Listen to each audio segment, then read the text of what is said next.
Episode 65. Yeah. 5 plus 6 is 11. If that means anything to you. Nope, nothing. And numerology, it's a magical number. 11. I know 65 plus 1 is 66. I know 65 plus 4 is 69. Oh yeah. Well, we're getting there. That should be a funny show. We should think of something. We should think of something for show. That. So yeah, you were telling me, work stuff, government stuff, bureaucracies, jumping through hoops. I mean, man, it's just an endless. When you're working with the government, you go into this endless circle where nothing gets done.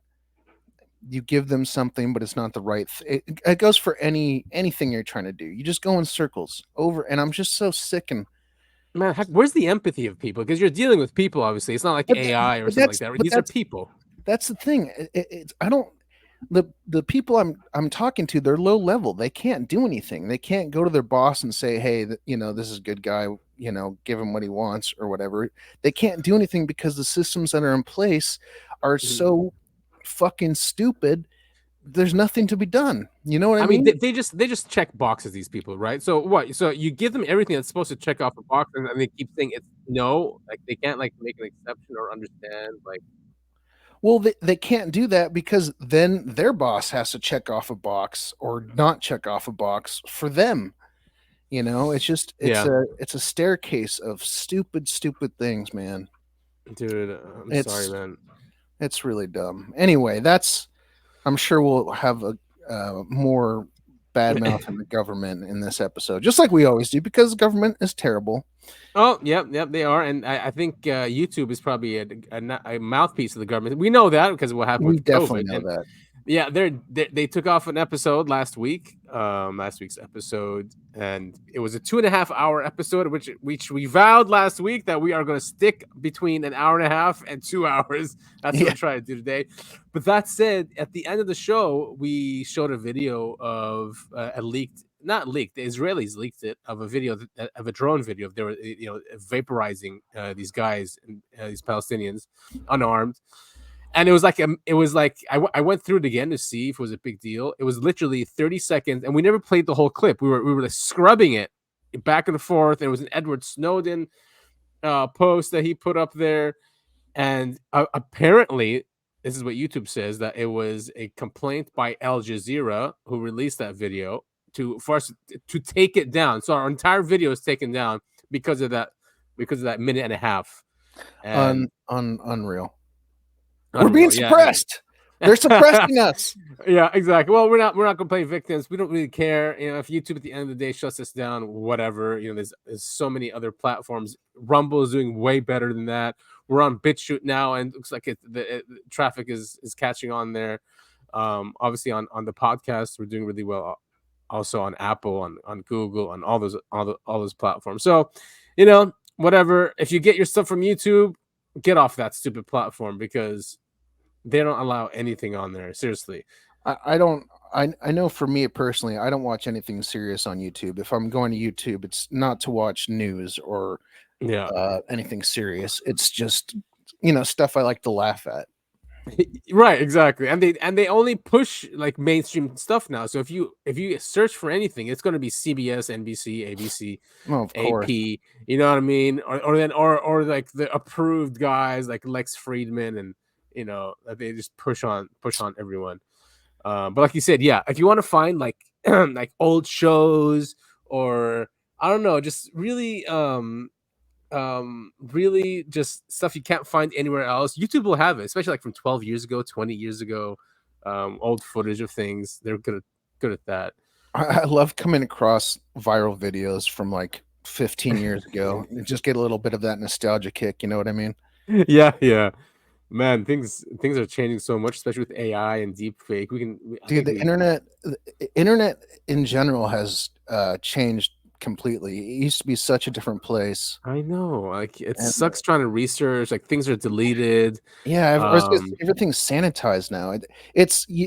I think I mentioned this on a previous episode. It's the Disneyfication, as in Disney. Yeah, Disneyfication of the internet, where Yeah. You can't find old or controversial things. You're directed to, yeah, like you said, CNN, NBC, even Fox News. It's just like I want to look at stuff that's not in the Mhm. mainstream because the mainstream lies about it. That's why we're all on the internet before. I mean, now the thing is, the masses now are on the internet watching and social media, and they've left TV, and I mean, mostly. So the old media is kind of dying. So they're moving into the internet now, and now because they're in that space, they want to censor everything. They want to be the only ones that their points of views are pushed and supported, and not independent media and independent journalists, so they're coming into this space and saying, all right, no, this is ours, and they're passing laws, they're getting rid of TikTok. I mean, what the hell, man? Like, I mean, they think like people are just going to take it, like, all right, fine, you guys want this internet, and then we'll just go underground, we'll go to the dark web or something, like something else will Yeah. happen. Like, people don't want that shit, like, propaganda and lies, we see through it. Well, it doesn't matter what the people want. We're going to get forced fed the quote unquote truth, Yeah. as long as our media is the way it is, as long as our government the way it is. But Yeah. hey, listen, if we want to keep this between an hour and a half and Oh, two yes, that's hours, right. we better get going. Um, this All is right. the Uncovering Anomalies Podcast. Yes. That is I Want to Believe Adam, Hey, everyone. and I am taking eggs Topher because That's it's right. Easter, baby. Yes. Happy Easter. He has Happy risen, is what I Easter. see everywhere, and Christ is King, which is a big controversy. I think we talked about last week the Christ is King thing that happened with Candace Owens and Yeah, I think so. okay, You know, all right, yeah. what's weird though is like the further I go into the UFO and conspiracy, Hmm. the more and more I'm seeing stuff about how important religion is, and like Yeah. Christ is King that's a very common thread that I'm seeing a lot. That actually it surprises me that I'm seeing it so much. I mean, I'm not complaining. I Oh think no, I it's a mean, yeah, no, it's I a think it's it's a a good good thing. yeah, I Yeah. think it's a good thing too. It's just it's very interesting, especially when you start looking at people talking about you know what, forget it. To people when you die and you're seeing the tunnel that's possibly an illusion to confuse you. You're not supposed to go to the tunnel. Have you seen Oh any yeah, of that that one. stuff? The light. Yeah, yeah. Don't go to the light. But it's scary because the light offers you warmth and it's welcoming. And you just have to be strong if you don't most I mean 99.9999% of souls I think go into the light. But I mean the thing is, if you don't, it's the void. And yes, you can do whatever you want there. They say. I don't know. No, actually, who knows? This is all speculation. Yeah, I was gonna say, yeah, this is completely ridiculous conversation. I'm just saying, I'm seeing a lot of that type of stuff when I look into UFOs and Yeah. aliens and conspiracies and I mean, whatnot. what I loved about Christians, especially during COVID, is that they were great allies for freedom, and individual liberty and community, and we needed a lot of that back then. COVID was Yeah, a really dark time, and seriously, if it wasn't for Christians, and Jews too, I would say, and some Muslims, so religious people, uh, it would have been really they would have just taken over the government yeah, or whoever was absolutely. behind that. You know what I mean? Like they were the Yeah, ones who yeah, were yeah, standing, yeah, because they don't worship the state. They know there's a higher power, there's a higher moral power. And it was basically people that worship the state against people that don't worship the state is what was going on. So yes, there's that's why I don't really um hate on religion that much. It's just that it can easily be taken over and used against us, which we see happens all the time, with yeah, genocide and war, and it's always the religious thing that gets yeah. that. Hell, I mean, look at the Crusades. Yeah, yeah, yeah, exactly. The Yeah, I crusade. mean, I grew up pretty religious. I've mentioned this on the show. I was Catholic. I Hmm. guess I'm what you'd call a lapsed Catholic, but I was very religious, and then I was Hmm. very anti-religious, and Hmm. now I've come to land someplace in the middle. Yeah, yeah, I think that's me too. I mean, I guess I would say Gnostic because I know that there's a higher power and there's a creator, an ultimate creator. Hmm. I also know that humans corrupt things, Yeah, and that's that's the thing. and that was my biggest problem is I saw people using religion to do bad things, and that Right. Yeah. That was really frustrating to watch. Exactly. All right. So I mean, and this comes into UFOs, and if you notice, there are people who like Tim Burchett. He's religious, Mhm. and he thinks they might be angels. That's his thing. But then but there's a lot of people in our government, evangelicals, who think that this subject is demonic and it's Satan. And now I don't know if that's an act they put as a way to keep it secret, but it's definitely they're saying the people who are in the know in the government are saying that that's why they keep it secret from the government is because it wouldn't get funding if they knew what they were doing. So Oh like God. Eric Davis is famous for saying that. Um, so yeah, so I mean, and just speaking of the government, Senator Rounds was interviewed by Askapol about the UAP Disclosure Act. Apparently, they don't care what Kirkpatrick said. I mean, because so despite Kirkpatrick's media tour, they are proceeding with the UAP Disclosure Act this year. Hell yeah. So, yeah, so let's take a listen to what he says. Hopefully, it's clear enough. Have you working Schumer and his team on amending your guys' UAP amendment from NDAA last We're year? still not a lot of activity on it right now. Yeah. I mean, it doesn't mean that there's no activity, but it's nothing that we're specifically going in and sitting down and, changing language yet. Would you like to see changes though? The reality is that we'll have to work with the House to find out what their concerns are, and we'll have to address them. Do you fully know those concerns or where they're coming from? Was it Armed Services Committee or was it from House Intel? Well, that's a really good question. Yeah.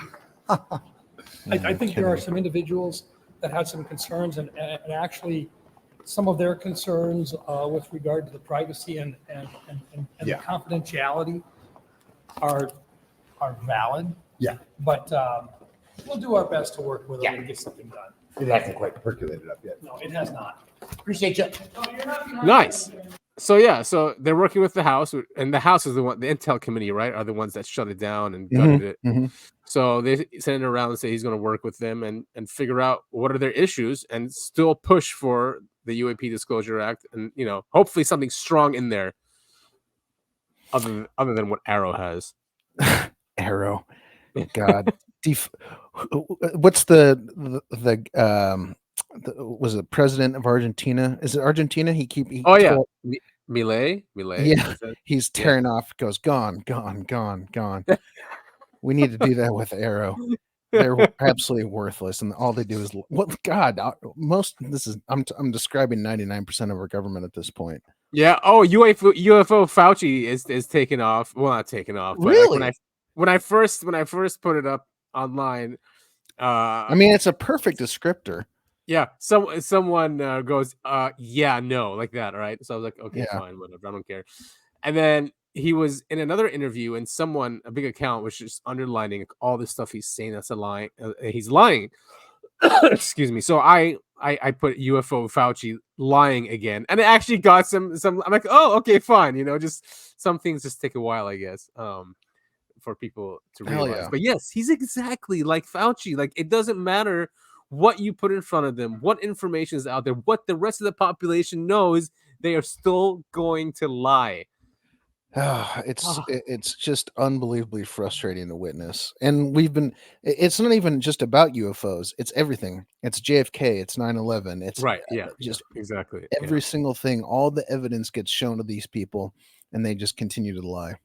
Yeah, just to bring that point up about JFK, the UAP Disclosure Act was based on the JFK Disclosure Act, and we didn't get disclosure. It got to Trump. He said, "I'm not showing this." And he punted it over to Biden, and Biden signed an executive order that's never coming out. What is the point? Oh, hey, all you people want something? Too bad. Suck it, nerds. yeah. We'll say that will take a 25-year process, and when that 25-year process is done, we were just kidding. Yeah. Right. Yeah, it's just unreal. Oh, look who gets into a UFO podcast. The Council on Foreign Relations. Wow. Yeah. Now, of course, it is the CFR. They are globalists. probably the head of the snake with the New World Order. Mhm. So it's not going to be anything good, and it's not because they just believe Arrow. They have some national security expert on here, just saying the normal stuff. So I'm not going to go too much through here. Again, we're going to go quickly because we do have other stuff to go through. But I want our audience to know that CFR is covering it and also pushing the misinformation that it's nothing, that it's just our adversaries. Security protocol. Eyewitness encounters and video footage of UAPs captured by military personnel were all investigated by the Defense Department, even long after officials said the program had been shut down. Many parts of this mysterious initiative remain classified, but the news shifted the tone around UAP research, which has predictably raised questions about whether or not the government has found evidence of extraterrestrial life on Earth. And if the Times report wasn't stimulating enough, 2023 had even more in store for UFO enthusiasts. Last year, we saw some pretty dramatic testimony from a intelligence officer who worked on a UAP task force, who testified before Congress saying that he believed the government was hiding evidence of a crash retrieval program that had recovered alien technology and in some cases alien biology, corpses, we could think of it. Proof of extraterrestrial life, and that the government was hiding this. You might remember this because it was all over the internet. Intelligence officer David Grush made headlines with a dramatic congressional testimony. I was informed in the course of my official duties of a multi-decade UAP crash retrieval and reverse engineering program, to which I was denied access to those additional read-ons when I requested it. Do you believe that our government is in possession of UAPs?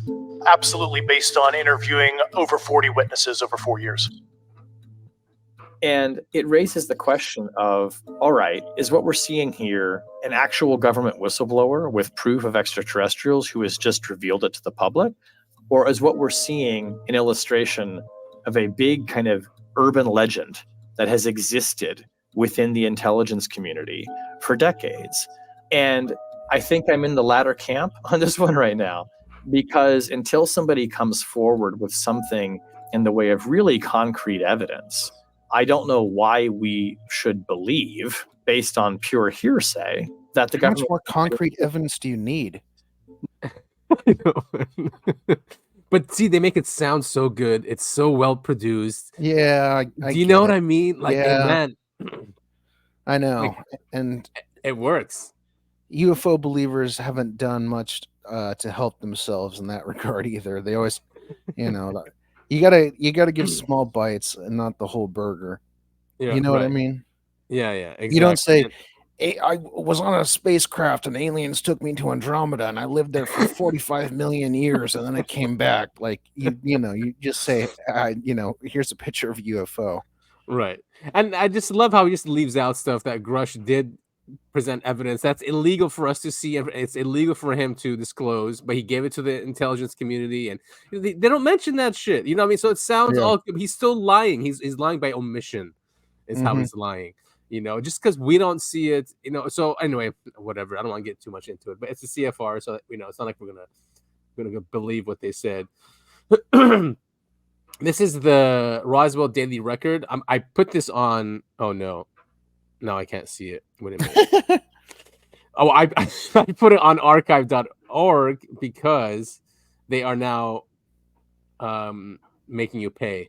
So wait, let me copy this. I guess we can read it from here.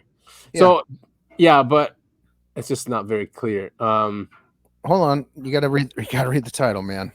Mobilizing Against Government Disinformation, a Call to Action on UAP by Kevin Wright. This is on the Roswell Daily Record.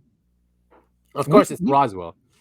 We've used them a couple times as sources in the last few weeks. Yeah, they have good info. So he talks about the Arrow recently released a report on historical records. The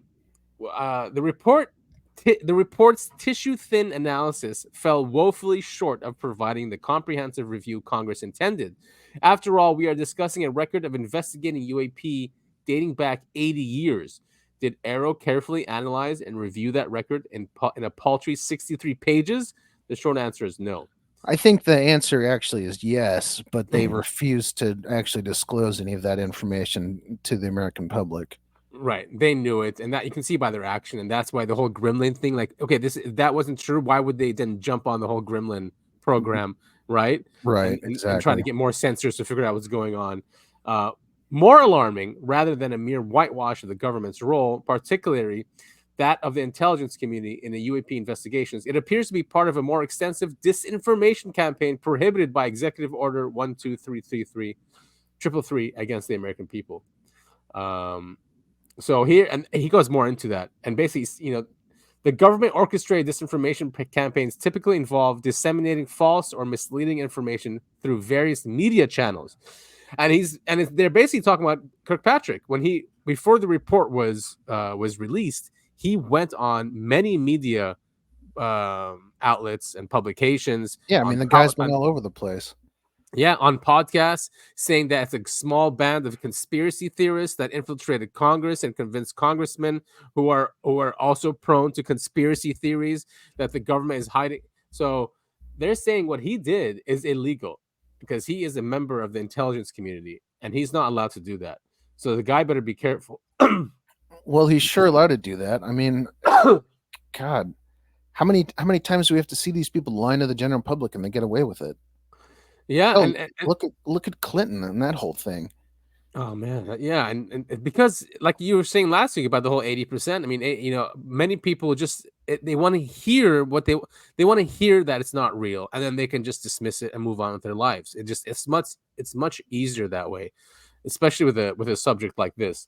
Yeah. So, in other words, Arrow wrote a report filled with inaccuracies and misinformation. Their former director of Arrow starts laying the groundwork, previewing findings through shoddy opinion columns. Then, strategically timed on the eve of public release, Arrow invites hand-picked media, many of whom are less than informed on the overall UAP subject and its history and eager to curry favor, to preview the report's findings, shaping the public's perception and opinion on what the government knows about UAP. And that's what happened, yeah. And then all the headlines were the same, right? No evidence of extraterrestrial.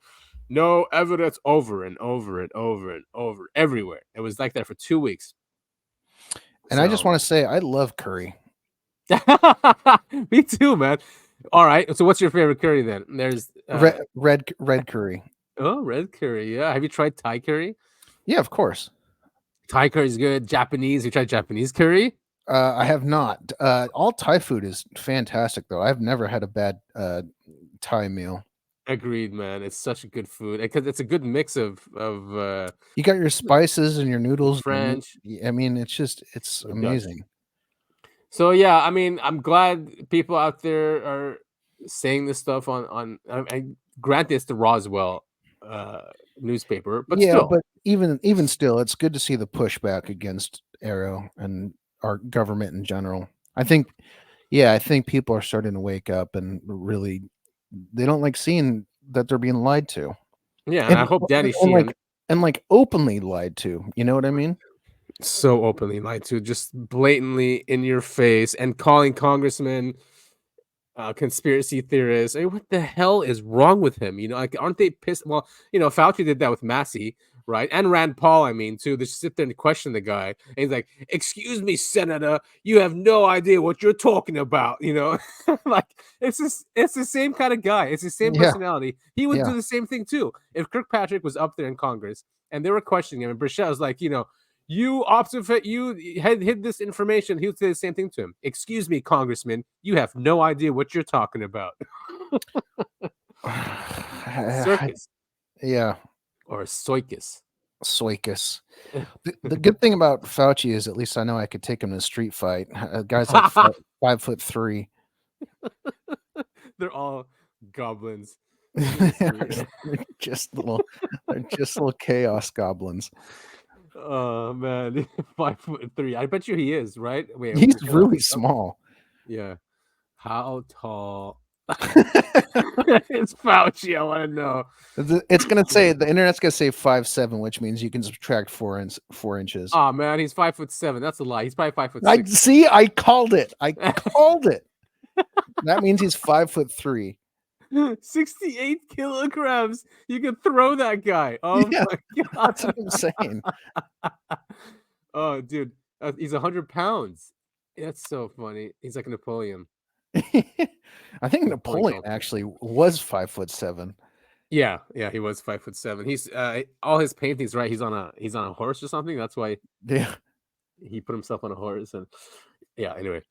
So here's a renowned UFO researcher, Robert Powell, unveils innovative book, UFOs. A scientist explains what we know and don't know. This was a couple days ago. Press release. I don't know who Robert Powell is, but he's the founder of the Scientific Coalition for UAP Studies. Nice. He has dedicated, 17 years to the comprehensive study of unidentified flying. We have covered. There might be another one actually. Oh, yeah, after this. So they have just released another report. They've done really good scientific reports on UFOs, and what they do is they take information from the government, military sources, radar sources. I think the last one we did was radar, and they would calculate how fast these things were going by taking radar from different radar towers. Something which I'm sure the government has done, but it's never released. So they did it, just showing these things were going thousands of miles per hour back in the 40s and 50s. So maybe that's what he's going into here. In his groundbreaking exploration, Powell immerses readers in the captivating history. Okay. But what else? Oh, delving deeper, Powell meticulously examines the extraordinary characteristics exhibited by UFOs, which defy conventional explanations, from unparalleled acceleration to inexplicable electromagnetic interference. These anomalies challenge our understanding of the cosmos. So I'm definitely going to get this one. I like these type of books. Yeah, this is good stuff. My inspiration for this book is driven by the many wonderful and interesting people I met during my 17 years study of UFOs, Powell said. This book explores whether the UFO mystery is driven by an unknown and superior intelligence, along with the implications that would entail. Yeah. Nice. Chris Mellon. All right. Yeah, I mean, I don't know about Chris Mellon. I mean, I just don't. He hasn't seen UFOs, and I think he even says when he was under the Secretary of Defense, he never saw anything. So I don't know why he's in this. He keeps saying he's in this because he believes the pilots and the other people have seen stuff and thinks it's a national security threat. He's probably a plant. I know, right? I mean, he is a melon, first of all. Yeah. All right, so this will be a good book. Let's see, when is it coming out? They're not telling us when it's coming out. Probably says at the top. Oh, available April 2nd. All right, so in a couple days. Nice. Yeah, I'm definitely going to get that one. So it's definitely good they decided not to do April 1st. Maybe that's what happened, right? Yeah. Like, no, we're not doing it April 1st. So they released this. This is the institute he founded. And when was this one released? March 25th. So like a couple days recently. ago. Yeah, a couple of days ago. So they did this report. I want to go through just quickly some of the things they found. Like they did a comparison between day and night incidents from 1945. Oh, I'm so sorry. I didn't read the report. UAP activity pattern study, 1945 to 1975, military and public activities. Scientific Coalition for UAP Studies. So they break it down with different graphs. Here they have day and night between 1945 to 1975. So you can see in the beginning, Topher, it was all mostly daylight. Right. And then from the slowly 60s onwards, slowly became night. Yeah. Yeah, they caught on to us seeing them. Right. And probably because we were shooting them down too. And they're like, all right, screw this. Let's just hide. Yeah. But a lot of this you can see is nuclear activity. Like 1952, I think, is when we started the H-bomb. Was during these days. Was a hydrogen bomb. So you can see that spike right there. This is very interesting information, actually. Yeah. And then what else do they go through here? All right, this is the day and night, showing just the decrease. More and more night. Yeah, all night. And then this is comparison between military and public incidents, which is this one. If you scroll back up to that first, what's that? What's the year there that it says? 1952. Yeah. So Yeah. I think that's the H bomb again, Wow. which is way scarier than just an atomic bomb. This right? It's just magnitudes and magnitudes. Got to check and see the monkeys are blowing themselves up. Exactly. Like, what is going on up there? Yeah. Or down there. Public military. It's interesting actually that public and military was pretty similar until later years. What's that say 1964? That one. Yeah, yep. And 64. then it became strongly public. Public. Maybe that's when the military personnel were told to shut their traps. Yeah, and it got way more secret. Maybe when was FOIA? That was that was in the 70s, I think. Right? I honestly I couldn't tell you. The freedom of information, I bet it was the 70s. FOIA passage. 1966. Look at that. Look at that. Exactly 1966. So once FOIA was enacted, they're like, all right, let's shut up. Yeah. Wow. We don't want it coming out. Oh my. Do they even correlate that? Well, we correlated it here on the show. You heard Live. it first, folks. Yeah, look at that. 1966 and then dropping off. So July 4th, 1966 is when FOIA was enacted. That might have been just when the world started to get a little bit less groovy too. You know what I mean? End of the 60s, the hippies were starting to grow up a little bit, and it was 70s and 80s. That was like Reagan years, right? I mean, we got he was he was 84. I want to say 70s was Ford and who else was in the 70s? Oh, JFK. So this is during JFK. No, JFK was 63. Right? Oh yeah, so Carter's 66, right? He was after him. Well, no, it was LBJ. LBJ. When did Carter come in? Early 70s? God, I don't know. This is embarrassing. I don't know my American history well enough. Anyway, okay, back to the report. So this is a comparison between military and public incidents. Like you said, pretty equal. And then public just took over the 60s, and then it became equal again in the mid 70s. Huh. Yeah, kind of. Interesting. Because the military increase is driven by incursions at the ICBM bases during 1975. Well, isn't that funny? I know. Once we figured out ICBMs, they're like, all right, we need to check this out again. Every time we come up with something, right? Okay, we need to go check on these things. They've been seen around the CERN thing, right? Yeah, they have, and weird storms too around CERN.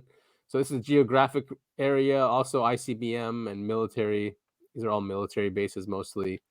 I'm surprised there's not more up north in my old neck of the woods, Montana, because I know Eastern Montana's got a bunch of. Well, maybe they still. Maybe they do, maybe they don't. I don't know anymore. But they used to have the Minutemen. There's a bunch of them there. Yeah, they used to have a bunch of nuclear missiles up there. They have some incursions. Yeah, it doesn't look like many. And this is also geographic location, public military. What else do we have here? Incidents. Well, I think we need to move on to the next article, but I highly recommend our listeners go and check this out because there's a lot of really good information here. Absolutely. And this came out last week also. World's first nuclear fusion powered electric propulsion drive. Oh, look at this thing. That's pretty cool. Small. Yeah. It looks like that one weird clock. Remember it's been maybe a couple months since we talked about it, but it was like that weird, really complicated clock where we had to ask your wife where the actual readout was because we couldn't find it. Oh yeah, that's right. Yeah, it does look like it. That's right. We didn't know how to read that clock. Fusion though, huh? Cool stuff, man. The future's coming up on us quick. Yeah, and they're called Rocket Star is the company, US-based aerospace company. Rocket Star is a pretty good name. I got to give it It to him. is. The demand for nuclear fusion thrusters in space exploration and satellite deployment is expected to increase in the coming years. So, I mean, so does that mean it doesn't really need water-fueled pulsed plasma thruster? That's really cool. Really cool. Yeah, that's sci-fi shit. Yeah, I mean so water vapor. The base thruster generates high-speed protons to the ionization of water vapor. Wow. The press release, yeah. So you don't really need. I mean, that's the fuel. It's just water, and you can get water from anywhere, really. Mm-hmm. Right? I mean, hell, in space, we're it's talking prevalent. sci-fi. You could just mine that from an asteroid or something. If Yeah. you need more fuel. Exactly. Wonder how strong this thing is.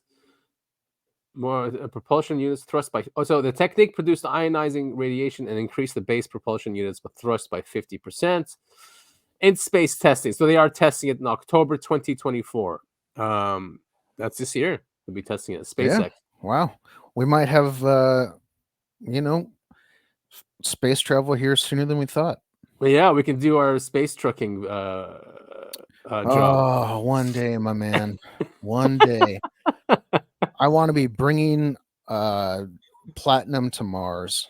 Yeah, exactly. And then what are they mining on the moon too? They're mining is it helium-3? Helium-3. They suspect that's going to be the form of fuel in the future. Helium-3. Very cool. So yeah, there's that, and then there's a bunch of UFO videos that hell yeah that came up last week. There's this one. This is a bizarre one. This one is in Brazil, as usual. A lot of them are in Brazil. Yeah, they got a lot of them down there. It's it's diamond shaped. Aí, galera. He's speaking Portuguese. Wait, let him. He'll. There it is. Oh. Yeah. Do you see that? I can't really zoom in more. No, it's I can see it. Okay. Is he zooming in? That's weird. I mean, if that's not a UFO, what is that? It's just standing there. Yeah. I mean, usually if it's something from a spacecraft or something that like SpaceX, it morphs, it changes. It's way too low. I mean, my guess. I think that's way too low to be anything that's in outer space that they're viewing. I think that's something that's in our atmosphere. Right. Oh man, I wish it wasn't moving so much, but yeah, it's still a really cool video. Weird. San Paulo. I actually I went to school with a girl who was from San Paulo. Ooh, wait. Oh, really? Yeah. She moved here. Her family moved here like when she was in high school. Very interesting lady. So was she like European Brazilian? Was she Brazilian? They have Brazilian. Oh, okay, yeah. So she has that nice skin color. It's needless to say, but she was very, very attractive. Yeah, they usually are, the Brazilians. Yep. So here is a close-up of it. Look at that. I wonder. I'm looking at it now. There's no way. That couldn't be the oh God, I always forget the TR-37. Oh, TR-3B. Yeah, that one. Who knows? It could be. I mean, we're in 2024, man, and if like the theories are true that by sometime in the 70s or 60s even that something they just went off. Who knows what they have these days? Yeah. Seriously. Well, that's clearly a bird holding a balloon. Yeah. Always those damn balloons. Like, yeah, this one might be a balloon that someone blew up and then let go. Is this one? Didn't we talk about this one last week, or is this a different one? I think it's a different one. It's a different guy too. Good Lord. Yeah. Some fun stuff happening on the moon right now. This guy rolled out.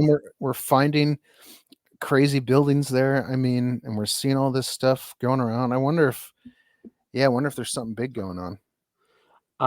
I think because there's a lot of more amateur astronomers who are always watching the moon, and then they connect their phones. Did you see it? Wait. Yeah. No. I saw what you're talking about. March 16th, 2024. That's crazy that there's technology that allows you. Hold on, I missed it. There. Okay, not the ISS. He's saying. No, I missed it again. Oh. What? Oh, he slowed it down. Wait, how do I rewind? Stupid damn Instagram. I mean, why don't they have a rewind button? It just. All right, so it replays. So it's going to go by quickly. There, he saw it on his camera. All right. Fast moving object, he calls it. There it is. Yeah. Wow. Of course, that's Wow. what I says. Oh, not a meteor. Oh, wow. Yeah. Yeah, that's crazy stuff. I just can't So- believe there's technology that allows you to connect your phone to a telescope. That's super So cool. sick. So sick. I mean, I think the phones we have are just amazing. They really are. Yeah, they're addictive, and yes, they're creating depression and stuff like that. I mean, anything that's powerful, it's going to have negative side effects. But On other possibility, he ruled out it was a meteor since it didn't have a distinctive tail being and its slower rate of speed. Voltimer, the person who caught it, believes the object was traveling at an altitude of 100 to 200 kilometers. Example, wow, i.e., in the transition to the so-called low Earth orbit.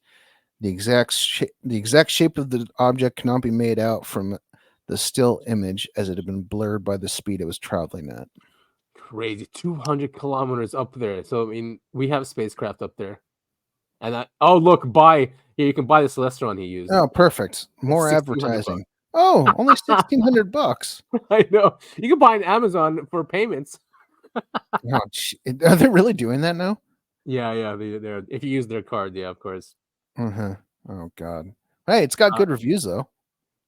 Yeah, Celestron. I had a Celestron. I sold it a while ago to a retired police officer. I met him halfway. He lived.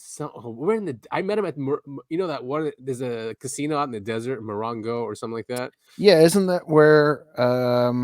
Yes, I know what you're talking about. Yeah, so I met him there, and he took it. He's like, "Yeah, I'm a retired police officer. I'm really interested in the space. Thank you very much." Like, I sold it for nothing because I was in a pickle in those days. Plus, I wasn't using it. But yeah, these are great telescopes. And see this thing right here? You pick what you want it to. It uses GPS, so you choose like Jupiter, and it's like zzz, zzz. What? Yes, dude. Oh man, that's That's super cool. I had man. Wow.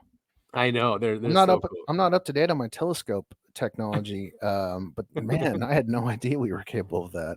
It's so awesome, and you can hook it up to your computer, the software too, and then because the software is better than that device it has there on the side, and you can show different galaxies, clusters, all that stuff. Really cool. Yeah, man. Yeah. Well, I'll have to dig through my couch and pick up some pocket change and buy that thing for $1,600. Yeah. Hey, man, you never know. I mean, if we have the time, one day. One day down the road, yeah, when we've got our recording studio, Right. and we've also got a observatory on the roof.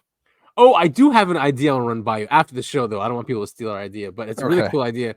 I mean, anyway, yeah, it won't happen immediately, but I think it's a cool idea and it might do well. Yeah. All right, so this is Reddit. Tasty beverage puts on RU. I don't think you need to say the username. All right. So UAP captured on radar and video, high security rhino farm in South Africa.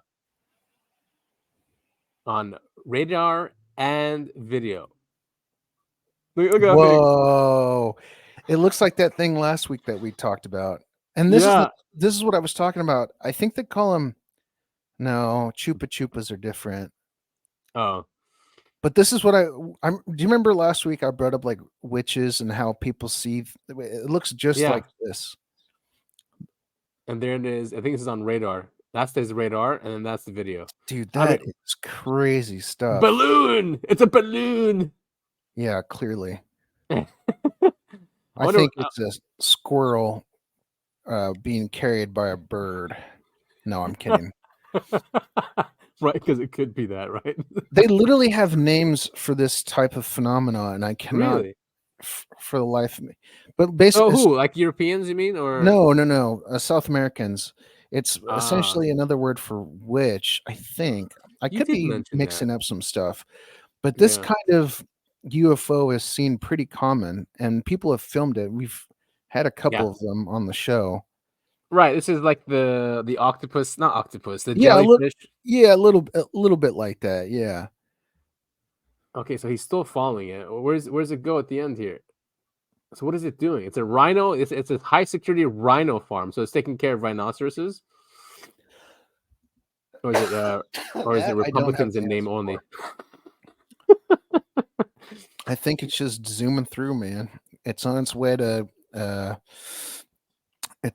Florida Keys.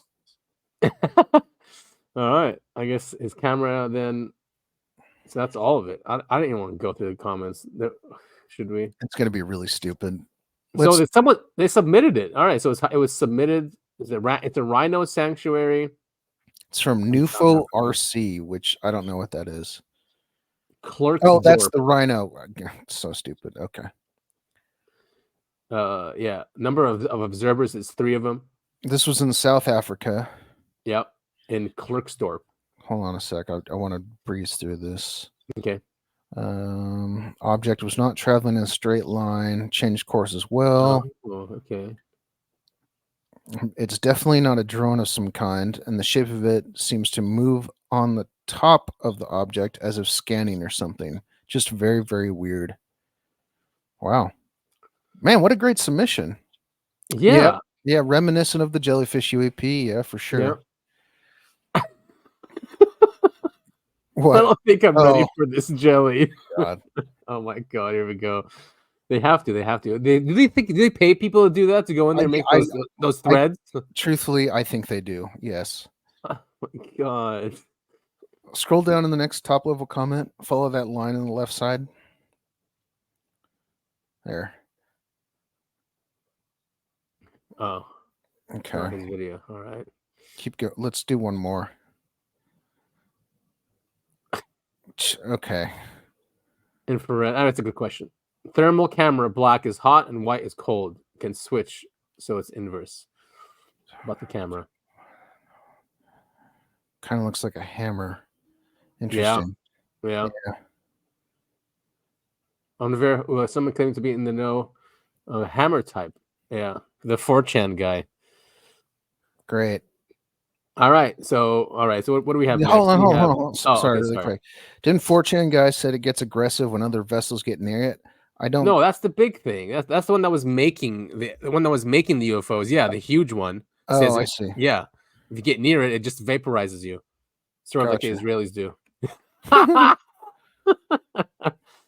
Oh man, can't say that.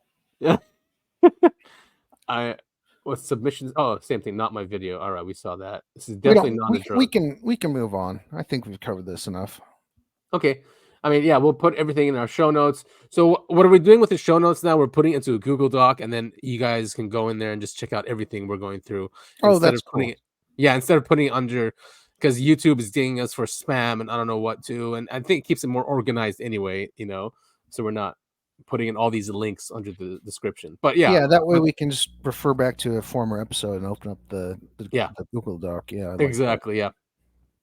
So this is from Think Tank on X. Love him. He gives some great videos. So shout out to him.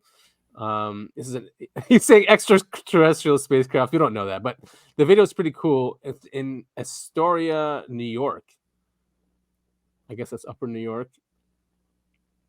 Now watch how it changes direction. So it's going by. The roof is right there before it hits the roof, and then turns direction. And really weirdly too. I don't know why it doesn't. Oh, whoa! What? Yeah, and it's stabilized. That's why you can see how it's doing that. Right. Yeah, I understand. That's crazy stuff. But what's that thing on top of it though?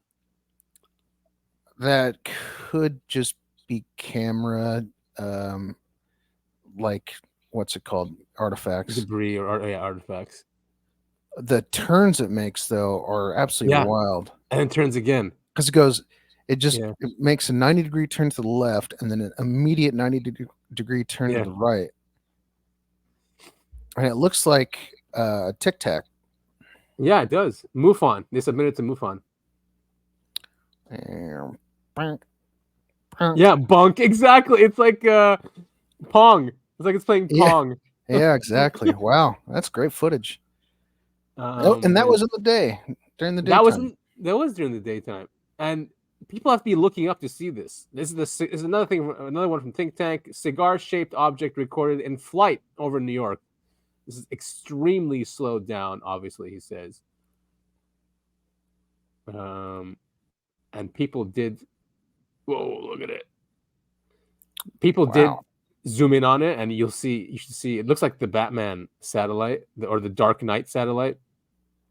Well, hold on. Going through my Batman knowledge. What are you talking about? The Batman satellite?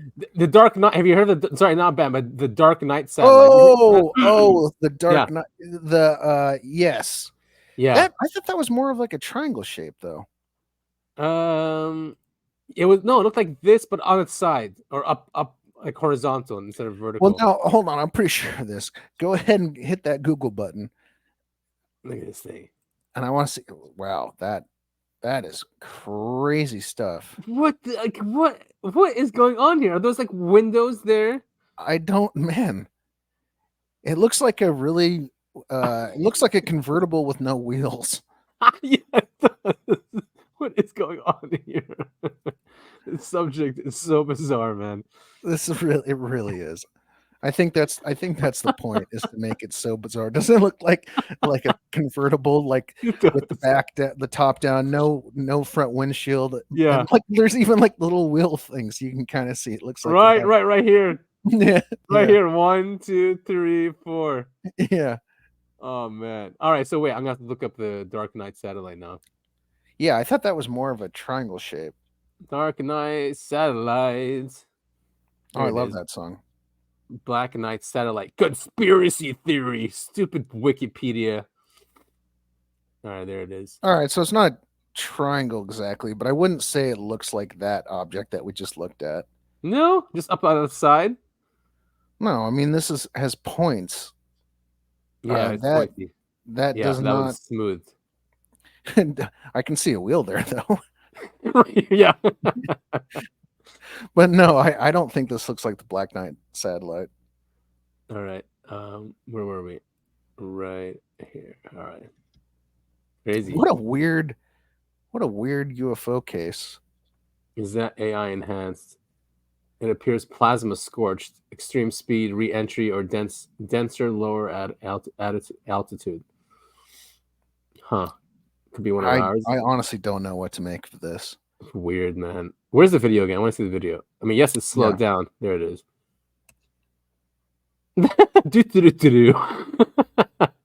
Slow. Maybe how these things just, float on by. I mean, was this taken from a blimp? I was literally just about to ask what this video was taken from. Yeah, he doesn't really tell us. All right, cool. So there are some older UFO ones that showed up. This is a massive UFO captured by NASA's Helio viewer traversing the sun. Date of sighting, November 27th, 2023. Source is helioviewer.org. It is the size of Mercury. You see it right there? Oh God. What? Right there. Uh-huh. Yep. So helioviewer.org. The size of Mercury. I'm trying to think of a non-UFO explanation for this, because that's what I do. Yeah, I mean, what would be that big though? I mean, yeah, it could be an asteroid that big too. Wait, but going that fast, wouldn't it? Like, if it's a natural object, wouldn't the sun's gravity grab it and it'll just go into it? That's what I was going to say. Is it would get sucked into the sun? I would think. Right. Yeah. So there is some propulsion going on here. Wow. Something Maybe like they're fuel scooping. Yeah, well, I mean, if you figured out if you could figure out how to have a spacecraft that big, I'm sure you figured out how to use the sun in a way. Mm-hmm. So close though. I know. It could be like their own satellites too, like viewing the sun, like how we have satellites. It could be something like that. Hold on, what's that top comment say? It doesn't make any sense. The trail's all wrong. It could be going away from the sun due to the solar wind coming from the sun. This looks like a trail of an object in an atmosphere, and I don't think there is one around the sun. Why wouldn't it be able to counter the solar wind? The object might, but not the trail. So he's saying the trail wouldn't stay there. That the Yeah. solar wind's pushing, that this should be pushed also. Right. That makes sense. Unless it's some weird... There might be an artifact then of the camera.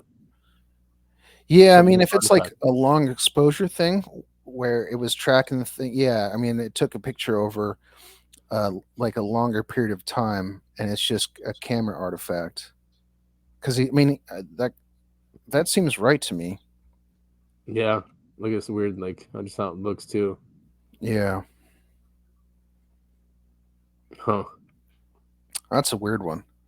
Right? All the sun ones are usually strange. This reader from Outkick, I think, is as a podcast. So Outkick reader shares wild UFO story while he was in Iraq. In 2011, he says his story. It was during the drawdown in Iraq in 2011. My battle buddy, name redacted. Hold on, I gotta scoot the computer closer. And I were doing perimeter checks on the southeast side of the Kirkuk. Do you know? Kirkuk. Yeah, Kirkuk.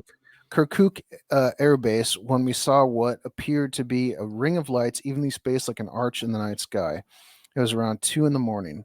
When I stopped the truck, I asked my battle buddy if he was seeing what I was seeing. He said, quote unquote, "I see something. What do you see?" Neither one of us wanted to be the first to attempt to explain what we were seeing, as we sat back and watched this thing for about 20 minutes. While I will try to describe what happened during and after that 20 minutes, I do not expect you to believe me. If someone told me what I'm about to tell you, I would say to them, sorry, I just do not believe you, so I will not be put off on you to say the same thing to me.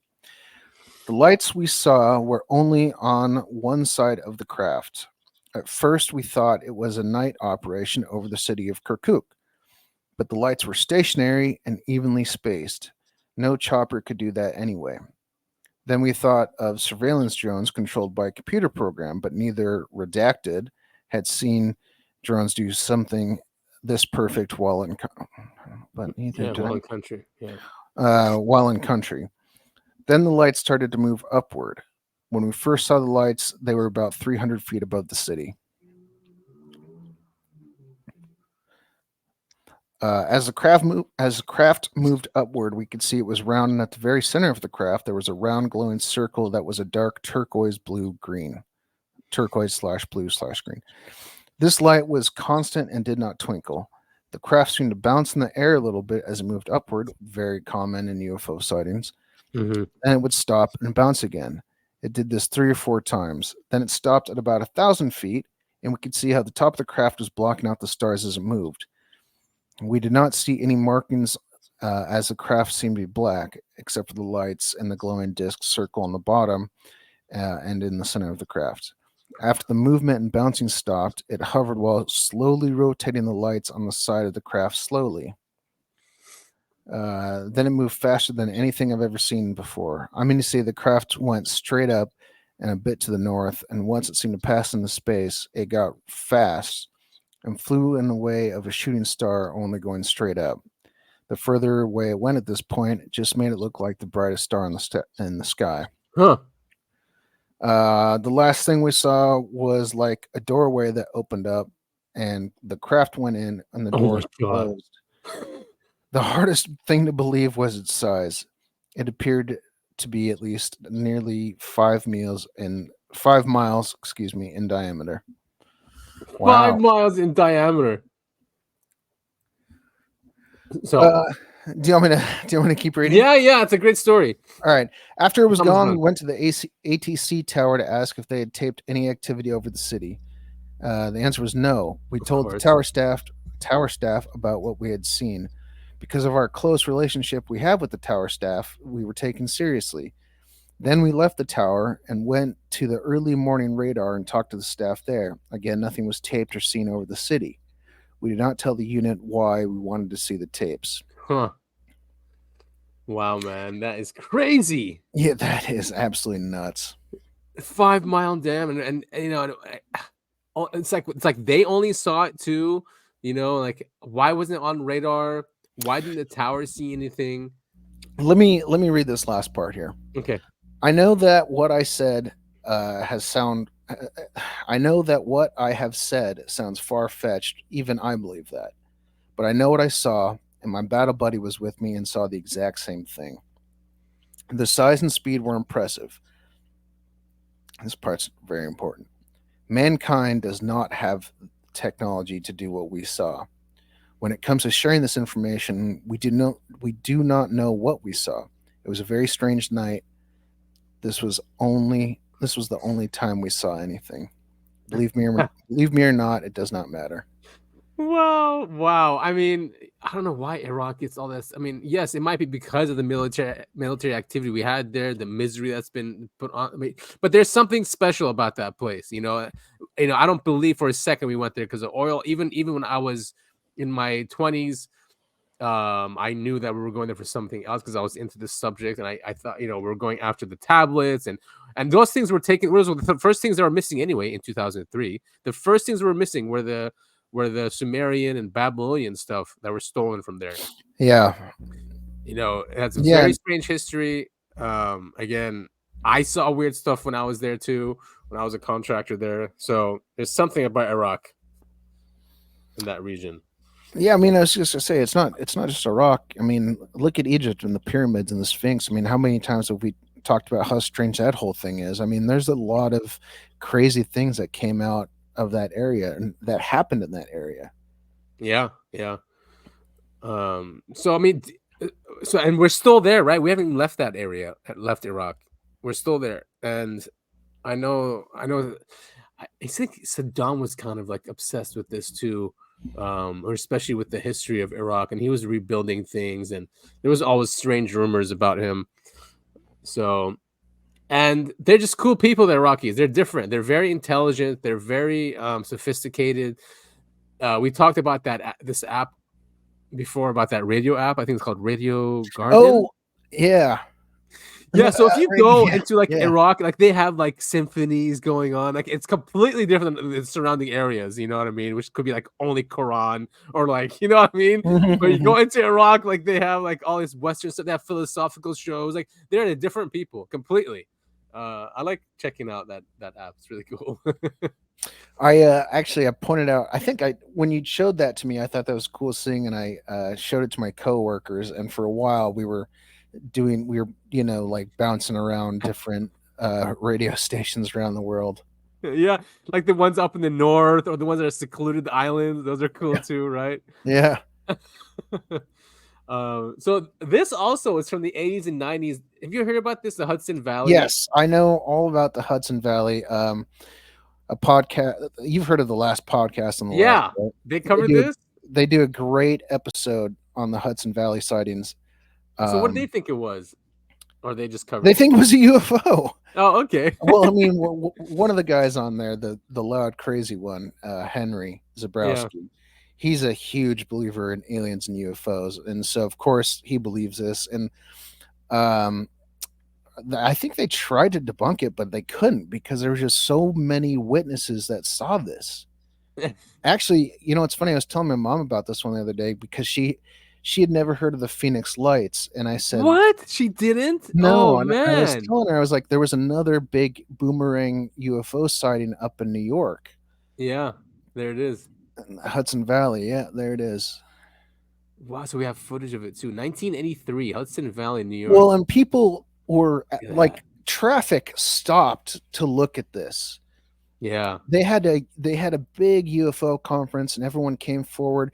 And then there was this other thing where some UFO researchers, a really famous one whose name escapes me right now, was it him? It doesn't matter. They put out a bounty. They said $10,000 to anyone who can prove that this is fake, and no one ever came forward. And they couldn't. And then they also people later tried to fake it. They went on these small, they're like plane things, and tried to, because if you go back and look at that video, people were thinking potentially it could be a bunch of these plane things all right next to each other in a boomerang shape. And then they went and tried that, and nobody reported any sighting of this craft. That's so nuts, man. So I mean, so I guess that because all right, so we have that one, and the Phoenix Lights was in the 90s. No other big ones since then, right? Where like the entire city sees and takes video. And the Belgium one was also in the 90s. But in the 2000s, there was one in Skinwalker Ranch. I don't know if a bunch of people saw it, but it was the same kind of deal.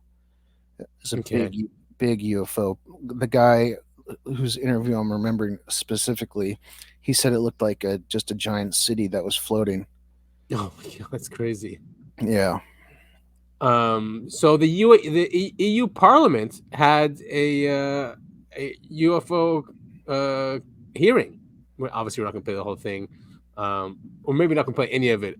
But it's cool because they did have their own presenters, but they had Ryan Graves was in there. They had someone from the Seoul Institute, although she's European. So everyone always just copies the U.S. You know, whenever our Congress does, it just trickles down to these other. Yeah, I mean, regions. We have a distinct flavor. The Americans do. It's great. Everyone seems to copy, our culture and our copy it, but we do seem to be trendsetters. Yes, we motivate them. Like, oh, if the U.S. is doing it, it's like a green light. It's like they get a green light to do it. Yeah. I know laws are like that, like especially after 9/11, like the whole like anti-terrorism laws, they all copied and pasted the Patriot Act, all of them. Mm-hmm. I mean, they loved it. They loved that they could do that. So wait, why did I stop here? I think there is no, it's working. Well, historical EU. The historical European context. UAPs are not just an American phenomenon. Some may no, they're not. Believe it's always been a global phenomenon, with sightings and testimonies from all over the world. Europe has always been in a central position as of sighting reports, even before the American public discovered the flying saucers in the summer of 1947. The first post-war wave of unidentified aerial sightings were the ghost rockets over Scandinavia, but also Italy, the ghost rockets and the Mediterranean countries in 1946. We actually covered that here. They were really weird, and they actually contacted the U.S. because they were scared and they thought they were Russians, like shooting over like missiles or something, or testing ghost missiles. Rockets? Yeah, the ghost rockets. I don't remember that. Oh yeah. Maybe we didn't. There are a lot of European witnesses. You may ask, how many? We are talking of opinion polls that asked the question, not so many, asking the question, did you see a UFO? And we have some seemingly different percentages that amount to an average, a weighted average of 6.5% people having seen UFOs. If we remain to the European Union countries, that means as much as 29 million that is a lot. People having seen, thinking they have seen a UAP, a UFO. 29 million crazy people. They're all just conspiracy theorists. Are reporting their own sightings. Our estimates are that less than 1% of the witnesses are stepping forth and are reporting waves. Let's see waves of UFO placed sightings. In the autumn of 1954, with thousands of cases, mostly in France, and so on. And France, so on. H-bomb. We had the national waves in the UK in 1967, in Spain 68, in Italy 73, in France 74. Important waves of UAP sightings took place in most European countries along the last 75 years at last. My own country, Italy, suffered such a strong UAP wave in the late 1978 that fishermen refused to go. I don't think we need to play any more of this. Very cool video. It is good to show that this is not just an American exactly phenomenon. Right. It's not. When people just say, "How come it only happens in the United States?" It does not only happen. It absolutely does not. So these are the Europeans. Oh, it's something really cool now. So the Europeans are spending $95 billion. Do you remember SETI at home? Have you ever? Yeah. Did you ever know what it is? SETI at home? It sounds familiar, but no. It was something in the early 2000s. I had it on all my computers, and what it was is that SETI, SETI is the search for extraterrestrial intelligence, right? Right. But They got we didn't have they found the WOW signal. right, exactly, and they were scanning the skies, but they didn't have supercomputers, so they used the internet as a supercomputer. So what they would do is that you'd put the software on your computer. Oh, and And kind of use it like a network. yes, and they would send you snippets, and your computer would look for the code while it's in the screensaver time. And it was just phenomenal. And apparently, what they said was nothing happened at the time, or we didn't find anything. But however, the EU apparently found something, and now they're funding it over $90 billion. So here, listen to this. Wow. Yeah, Search. It's Professor Simon. We've showed him before on the show. Look at him. Looks like a beaver. Look at his teeth. But he's British. Searching for aliens because they worry it would undermine their fundamental religion. But just look at this. This is a list of the organizations, the countries, the big business, and the money involved in EU doing a major project. It could be just the EU spending money. They like big science like CERN and ITER, the fusion project. So on your behalf, I asked the obvious question: what have they found? And this is the intriguing piece of information that I can share with you to close this film. They found modulation. They found a signal. Now, first of all, they found a planet buzzing with RF energy. Imagine you had a transistor radio on the moon and you were listening to the Earth. There would be thousands of radio stations and TV and military and Wi-Fi and phone networks. It would be very difficult to resolve anything. All that you would know is that the Earth is very technologically based. But actually hearing an individual signal, even Radio Luxembourg, would be very hard from, say, the moon with a radio. But using this wide field global network funded by the EU, my source tells me they've resolved some signals. He's telling me that they found discernible, unique information encoded in the global ET signal. What is it, says I? Decoding what they have found is a big part of this project. What he was prepared to say is their pictures, their data. What exactly alien ET pictures would look like is really fascinating. I hope what I've told you today is enough to convince you that massive funding is being spent on a mega project, a global EU-run telescope network. Why are they doing it? And when will they reveal what they found? The truth is out there. Cool. He it's a good video, so you should definitely go back and watch it. But he he also mentions that there's a cultural difference between the US and the EU, and he does mention that we have fundamental Christians in the government, and they think it's all demonic, and he doesn't have that. I think it's a front. Obviously, our politicians don't give a crap about religion. They are not religious. We know they're all corrupt pieces of crap, and it's just a front, and they use it, when it's convenient. Right. You know what I mean? Exactly. I completely agree with you. I mean, yeah, I would say, oh, I don't know anything about that. It's demonic. It's satanic. And that's it. And you just shut up, everyone. Oh, speaking of that, you sent me this. Yeah, this popped up like everywhere for a couple days there. People.com. So Rare disorder. Go ahead.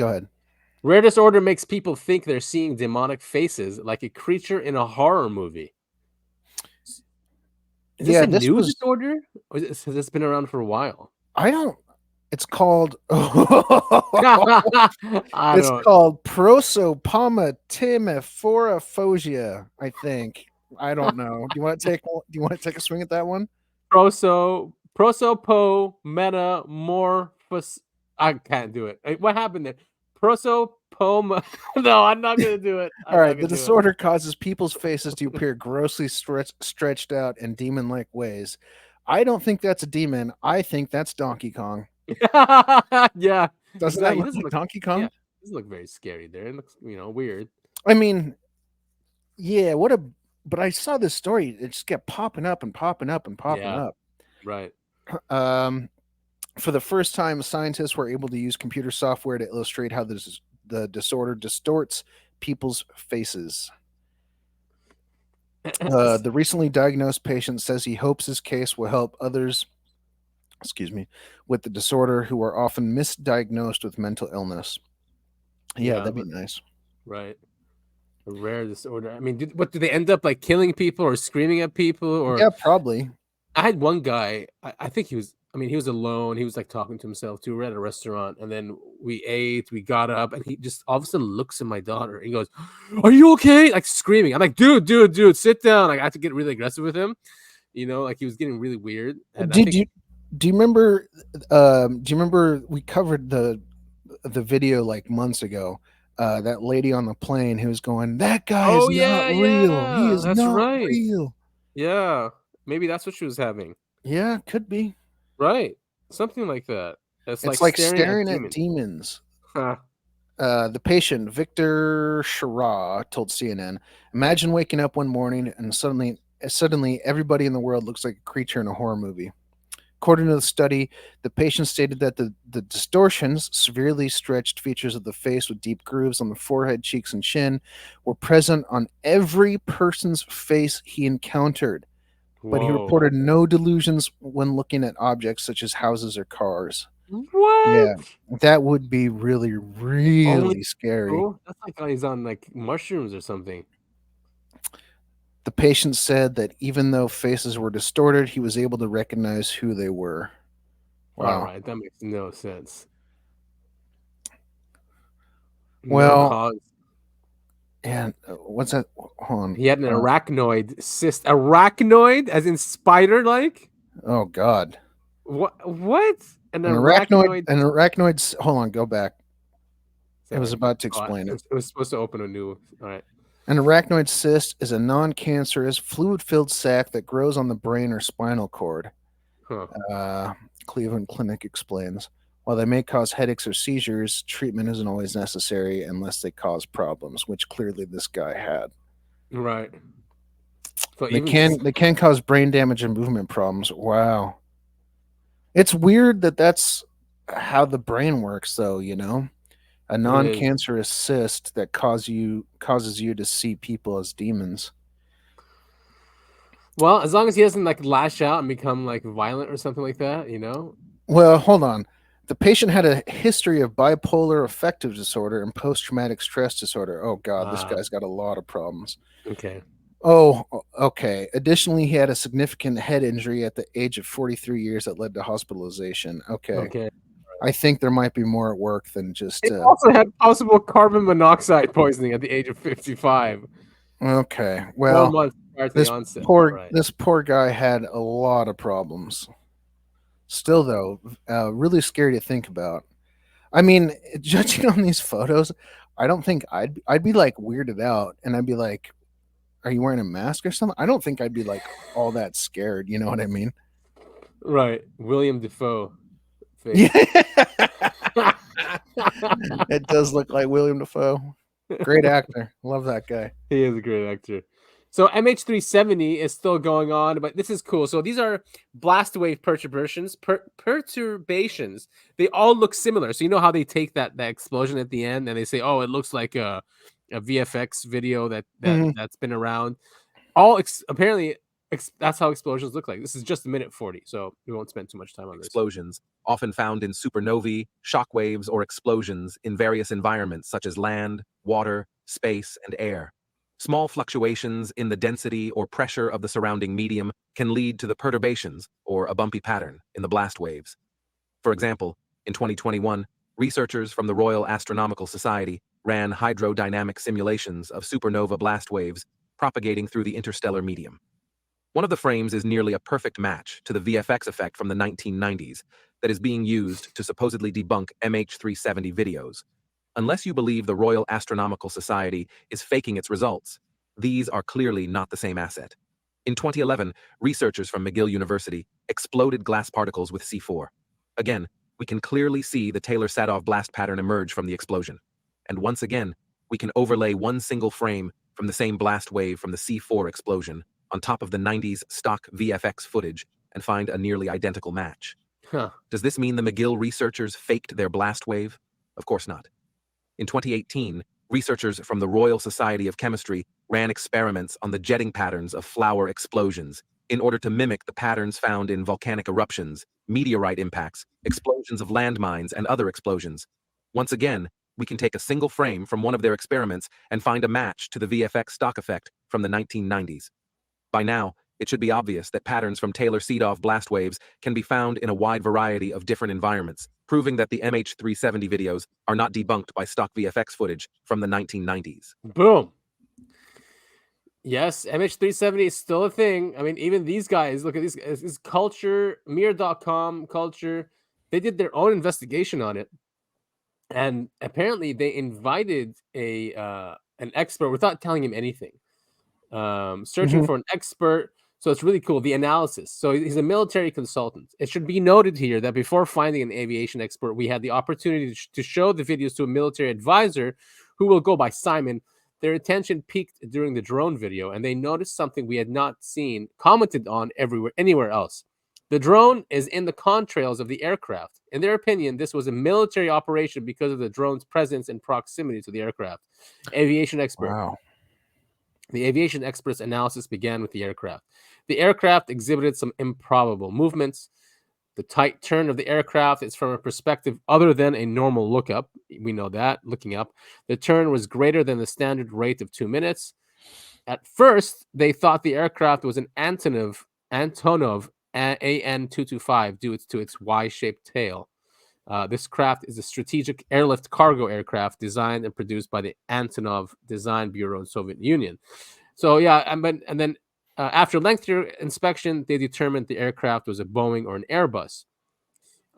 So anyway, he goes through his logic. This would make the aircraft military, not commercial. Contenders for the aircraft include either a Boeing 737, 577, 757, or 767. The MH370 was a 777. So the aviation expert analyzed the 3 devices in the video. According to the expert, the videos appear to show an experimental test with some sort of new military technology. The 3 devices, they're calling those orbs devices, could be next generation guided weapons. The 3 devices do not appear to be a final product, but are more likely to be a scaled down beta version of certain systems. Jesus Christ. Some of the videos show some sort of very distinct exhaust trail being emitted from the 3 devices. The 3 devices probably blend existing technology with new technology. They appear to be testing a design for finally adjusting trajectory, speed, and distance from the tracked object, in this case, the aircraft. Whoa, I don't know what's scarier, if this was some sort of alien teleportation device or if this is our military trying out stuff on an aircraft. I mean, good Lord. So crazy. It's so insane. But that's what Ashton's saying. That's ours, and he says people are being saved, or there's a lot of reasons like why they would do this. We don't really know why, but the aircraft still hasn't been found yet. Right. So this is a really good article on that. Great article. I encourage all of our listeners to check this out. Again, it'll be in the Google document attached to the comment, or in the episode information section. Absolutely. All right, so we can almost finish up here. So we're at 1 hour 20 minutes. So we can do 20 more minutes. So now that there's a solar eclipse next week, right? On March 8th. I didn't know that. Yeah, I remember the last solar eclipse that happened where we're at. I didn't realize there was another one coming up. There's another one, and my job all gave us glasses to wear, and so we could all go out and look. And the whole day it looked like hazy outside. It was very interesting, very cool. So it's going across the United States again, and the X, makes an X, right? It's making an X in a city called Rapture. Oh God, I know. Oh God, so we're here. We just rolled up against it. But there's some weird things happening. So NASA is launching to launch sounding rockets into Moon's shadow during solar eclipse. Now, what's a sounding rocket? I have no clue. Sounding rockets during the total eclipse, April 8th. Okay, a couple days, like a week away. Yeah, it's affected sunlight. They're studying how Earth's upper atmosphere is affected when sunlight momentarily dims over a portion of the planet. Atmospheric perturbations around eclipse path (APEP) sounding rockets will launch from NASA's Wallops Flight Facility in Virginia to study the disturbances in the ionosphere created when the moon eclipses the sun. Oh. Do you know where we're at right now? Are we going to be able to see the eclipse, or is it just kind of one of those things where it happens someplace else in the United States? Yeah, I don't think we can see them. We won't be able to see a full eclipse. It'll probably just be a little one. God, that was so cool last time. Now I remember. I'm transported back to, I don't know when the hell it was, 2017. 2017. Yeah, Trump was president, right? Yeah, I think so. All right, so national parks such as Niagara Falls, New York, Hot Springs National Park in Arkansas, Ohio, so the path of totality includes parts of Europe, North Asia, Northwest Africa, much of North America, and North South America. In Florida, you can watch the solar eclipse at locations such as the Orlando Science Center. So I don't think we can see it here. Shit, I want to look this up because I don't know. It was such a cool, moving event when it happened. I don't see California here. Oh man, nah, we're gonna miss it. We're gonna miss it because Texas can see it. Arkansas, Missouri, Illinois, Indiana, Ohio, Pennsylvania, New York, Vermont, and Maine. Oh, you Eastern Coast bastards and Southern. But we'll still be able to see a little bit of it. I think. Yeah. It'll look cool, but I don't think they're gonna be handing out sunglasses this time. Yeah, no. I mean, you can still probably see it. How did I do it? I forgot how I did it. I had my telescope back then still. I didn't sell it. So I had it pointed to the sun, and then I had it on a piece of paper. Jesus, that sounds dangerous. Yeah, but I had it on a piece of paper, so I was looking at the piece of paper. It was really cool. Yeah. All right, that's the sounding rockets, and then something else. There, look who else is doing something during the eclipse. Oh no. Yeah. They are really trying to bring the apocalypse on, huh? Yeah, CERN to test world's most powerful particle accelerator during April's solar eclipse to search for invisible matter that secretly powers our universe. Good God in heaven, we are doomed. I know. So everyone, get your go bags ready. Shit's about to go down. Did you see also some states are not allowing trucks on the road during the eclipse? What? No, I didn't see that. Yeah. Oh my God.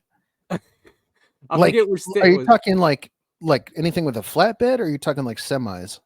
Truck bans during eclipse. Let's see who it was. News about truck bans during eclipse. Texas restricts oversized truckloads on the day of the eclipse. So it's Texas. Okay. Oversized truckloads. That's not the same as banning all trucks from the road.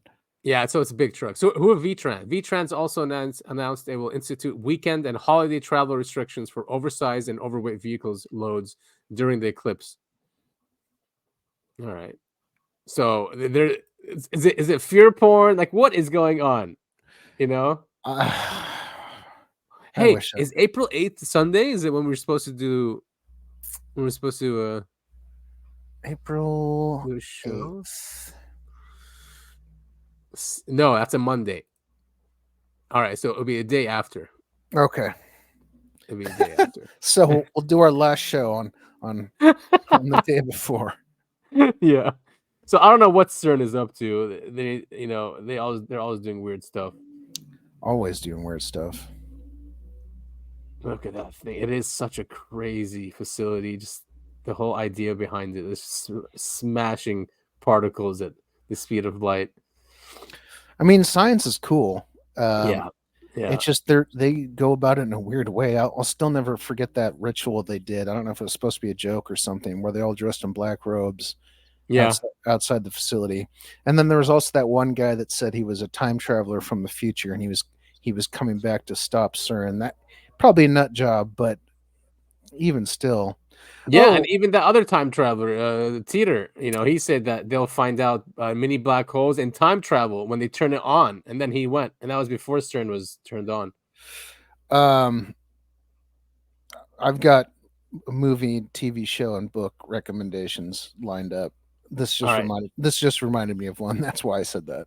All right, let's do one more. So, 3 body problem. Oh, this is God.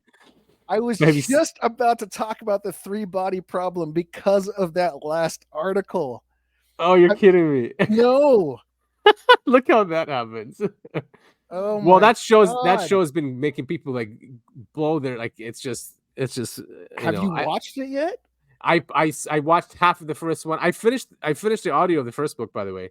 Oh, good. Talk about proton, and the second dimension. It's crazy, mind blowing stuff. Yeah, I know, man. I have to read it again because I don't even really get it. So there's a lot of hard science in there, but anyway. So cool though, so cool.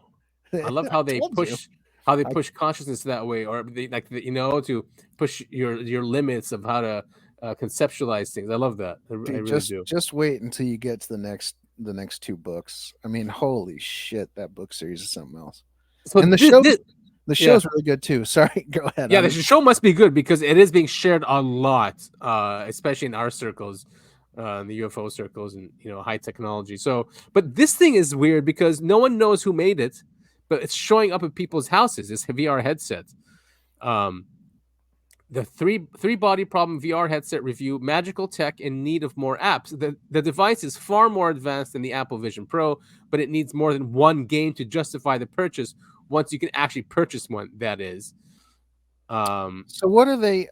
So hold on. They're saying it's like real. They're saying it's indistinguishable, and it's light. It's very easy to put on. So I can't remember if they talked about it in the books I haven't read them it's been like a year, I think, or maybe even longer than that since I've read the books. But I don't remember if they talk about it. But in the show, they talk about how it basically plugs into your brain, and that's why everything is like essentially real.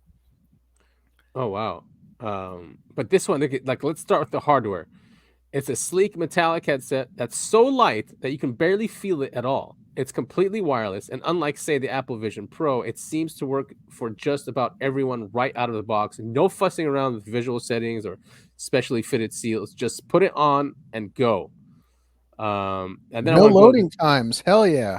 No, yeah, and just one game. I guess it's this 3-body problem game. So this is real? This is real, yeah.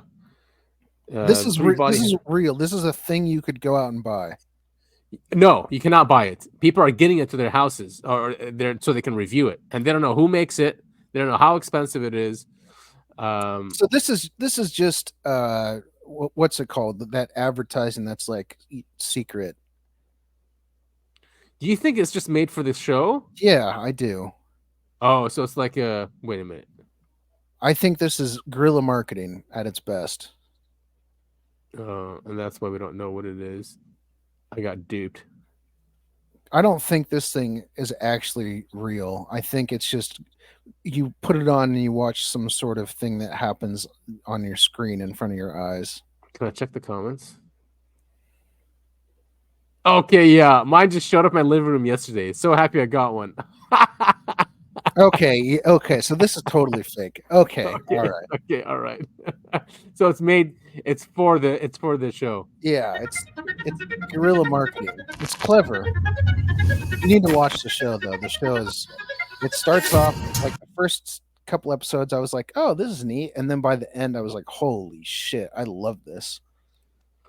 Did you see the deep fake stuff? What's going on? Because the video below would be AI generated. I'm also a deep fake. And you should take care when you watch a video on the internet. See you soon. Some people are losing their minds because the video. That's pretty wild. By the deep fake model of Argil AI. It allows you to generate videos of yourself in any language in less than 2 minutes. You can also. I saw this one actually. Maybe you sent it to me. Yeah, that one with the crazy lady. You can kind of tell it's fake, like from her eyes. Yeah, kind of.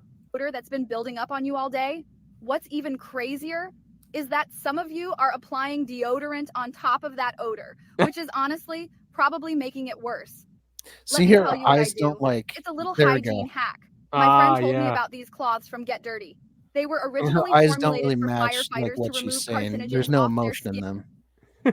I mean, All right, it's no, really, really interesting stuff, though. dude, there's some crazy stuff going on with AI. Like seriously. All right, so I that's just there we go. That is everything. And then I think that should go perfectly. The three body problem should go into Topher's movie corner here. Yeah, definitely watch the Three Body Problem. Better yet, read the books. The Netflix adaptation is fairly faithful. I can see the differences they made, but it's not like it's not bad, the changes they made, and I understand why they made them. Did they cover all three? No. Show? It's Okay. basically it's the first book and part of the second book. Maybe I mean it's hard to say because of the changes they made, but there's Yeah. elements of the second book that are in the show.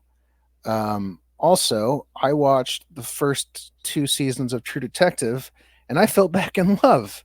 I know we talked about season 4 not too long ago, and I hated it. It was terrible. Is it really that bad? Season I haven't 4 finished it. I haven't finished it now because of what you said. I honestly don't think it's even worth finishing. There's nothing to Dude, finish. you're kidding me. Why did it start out so well? Like, how do you mess that up? I mean, woke stuff? it's all. So I read this comment online, and I totally get it and understand it and completely agree with it, where you could watch the first 5 minutes of an episode and the last 5 minutes of the episode, and you didn't miss anything that happens during the middle. There's just nothing there. It's all fluff. But Oh, man. I remember I liked season 2 when it first came out. I remember a lot of people were sour on it. I rewatched it. I think it's fucking amazing. I love 2. Yeah, 1 and 2 are amazing. Yeah, I'm actually in Yeah. the middle of season 3 right now, and it's okay. Yeah. But I mean, obviously, season 1 is like the best television. 2 is you could not ever bad either, watch. though. I really like. And I really like 2. Two is right up there. I Yeah. really like 2, and I don't understand why it was so harshly judged. Oh, I didn't know that. Yeah, 3, I'm getting through it. It seems pretty good. I mean, I'm enjoying it. Yeah. 4, oh, it's just so bad, so Yes. bad. Oh, anyway, I wanted to ask you about Fallout. How's that going? Yeah, good. So I only picked it up again a couple of days ago. So now I went to go help this community. They have their farm. So I'm going to help beat some bandits, I guess, that have been but I veered off. So I kept dying because these stupid like big ass flies kept like Yeah. But I wasted all my bullets on the Gatling gun on these zombies, which was great. Just tore them to shreds, But I wasted all the bullets. Like, oh no, I know something's gonna show up. Like, I just wish I can figure out where I can get more bullets all the time, That's and I ran out of battery for the suit, the body armor suit, which sucks. So I hid it in the gas station until I find another battery. This is you're playing Fallout, baby. This is I'm loving this. This is how the game is played. You're not constantly, like once you get to a certain spot, you can find bullets and batteries and all that stuff. But Okay, I mean, all right. Yeah, so I'm not there yet, and I keep veering off and it's not like weirded out. a certain part of the story. It's just a certain part of like once you get to I don't want to say like understand the game, but like once you start figuring stuff out, it becomes a lot easier. But I'm loving this. I'm loving to hear about this kind of stuff. It's a great game. And I have to do it late at night when everyone's sleeping, especially like zombies. My daughter can't handle those, Yeah. So and because I'm alone and it's just really freaky, I'm like, oh my god, it just adds to it. But it's cool, man. It's a cool game. I really like it. I like that. It's not a huge. Is it a big world? I guess it is, right? It's not that big because it's made in not that long ago. I mean, it's pretty big. I mean, okay. And there's just a ton of stuff. I mean, you could spend hours just exploring. Yeah. Yeah, exploring. Yeah. Yeah. I mean, so it's just so many surprises too. Like, and is everything like radioactive? Like all the animals are radioactive. Not always. That's right. I went to a place of water, and these things just jumped up, and that's where I wasted all my Gatling bullets on those two things. Oh, I think I know exactly what you're talking about. Giant crabs or something. Yeah. Oh man, that part was so freaky. I'm not utilizing my dog enough. I know that for sure. He's following me. I was going to ask you about dog meat. Yeah, dog meat. Dog meat. It's not that exact dog, but I think every game has a version of dog meat. So I need to utilize him more. Like tell him to go check stuff out before me going. Right. I don't know. I barely use him. Okay. He's helpful in combat, but it just takes too much time to go tell him to do stuff, And he's cute as hell. Yeah, it keeps you company. You can put a bandana and goggles on him, and I just found that hysterical. That's hilarious. Yeah. So when is the Fallout show coming out? April 11th, but a week and a half from now. Oh, sweet! Yeah. I can't wait for that. I cannot wait for that. That's gonna be so apparently it's pretty good. Yeah. Yeah. And we've seen it already. I mean, just based on the trailers, you can tell that like they put a lot of care and effort into the show to make it look like the games. Yeah, and Nolan. I'm never disappointed in him. Not Christopher Nolan, his brother. He's Jonifer. Is it John? I'm going with Jonifer. Jonifer. Wait a minute. Where's IMDb? No, it's Jonathan. It's Jonathan. Okay, Jonathan. I have to remember that because I love Westworld. I think it's a masterpiece. Yeah, I mean the first. Not all episodes. Not all seasons. I think season 2 was too violent. It was just a waste of time. I think, but season 1 was really good.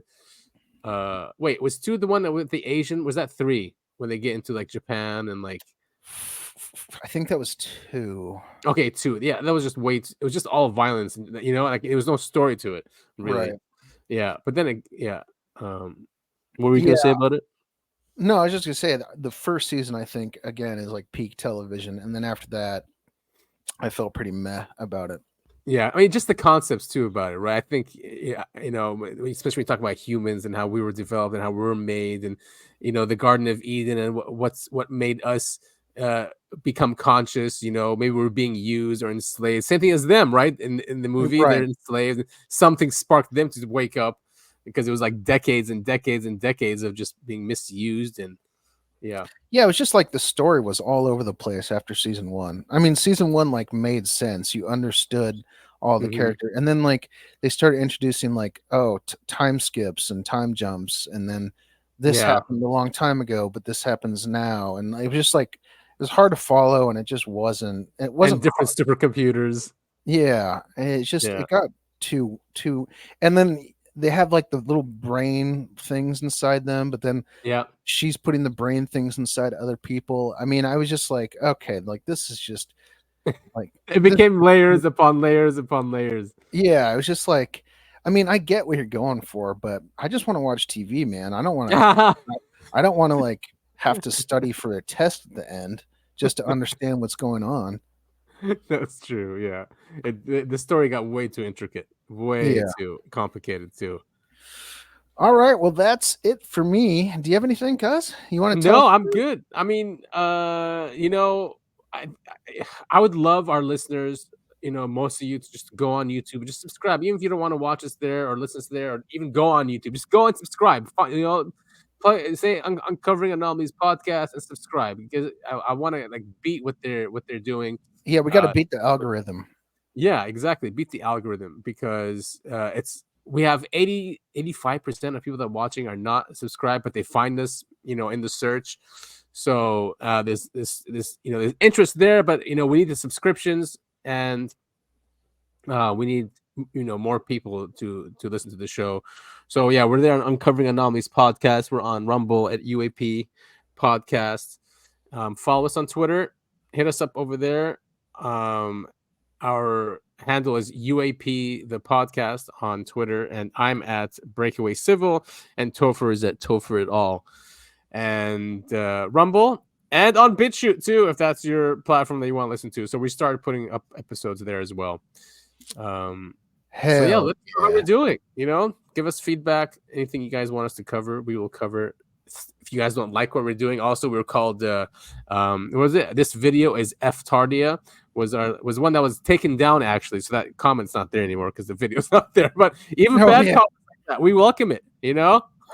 Yeah, we've got thick skin, and we truly want to hear feedback. Right. So I was it 2 weeks ago. I asked if there's any hot girls out there that are interested in wanting to meet me. I haven't met or heard from any hot girls, but if you're still out there, hot girls, just send me a DM. Yeah, you can email us too at uncoveringanomalies@gmail.com. And also, if you have an experience with the weird and unknown parts of this universe, let us know too. We'd be happy to talk to you. Yes, we will. And if you want to come on the show and tell your story, you're more than welcome to do so. All right. Well, that's going to do it for the Uncovering Anomalies podcast. That is I Want to Believe Adam. Yes, and happy Easter, everybody. Happy Easter, and be careful because I'll be taking your eggs, Topher. All right. Talk to you next week. All right. See ya.